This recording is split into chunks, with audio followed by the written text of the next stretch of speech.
આપણે ત્યાં કોઈ પણ યજ્ઞ હોય, માતાજી તેડેલા હોય, કથા હોય તો હજી એવી માન્યતાઓ છે કે તે દિવસે કપડાં ન ધોવાય.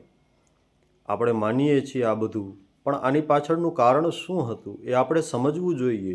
જો સમજાશે નહીં તો પરિવર્તન કરી શકાશે નહીં.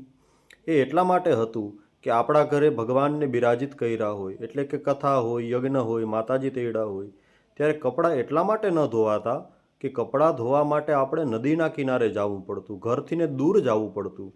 અને આપણે જો કપડાં ધોવા માટે જઈએ તો 1 કલાક જવાની થાય, કલાક આવવાની થાય, 2-3 કલાકો એ કામ કરવાની થાય. ઘરે ભગવાન જ્યારે બિરાજિત હોય તો તેમાં જ વધારે ધ્યાન દેવાય, બીજે ક્યાંય ધ્યાન ન દેવાય. એટલા માટે આપણે બહાર કપડાં ધોવા ન જાય. એટલે એમ કહેવાતું કે ઘરે માતાજી તેડા હોય તો કપડાં ન ધોવાય. પણ ખરેખર હકીકત તો એ છે કે હવેના સમયમાં પરિવર્તન આવ્યું, આપણી પાસે સુવિધાઓ આવી, તો આપણે ઘરે કપડાં ધોઈ જ શકાય. કારણ કે ઘરે ભગવાન જ્યારે બિરાજિત હોય ત્યારે પવિત્રતા જ હોવી જોઈએ.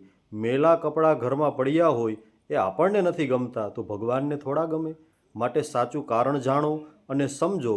સમજશો તો પરિવર્તન લઈ આવી શકશો, નહીંતર પરિવર્તન ખૂબ અઘરું છે ભાઈ.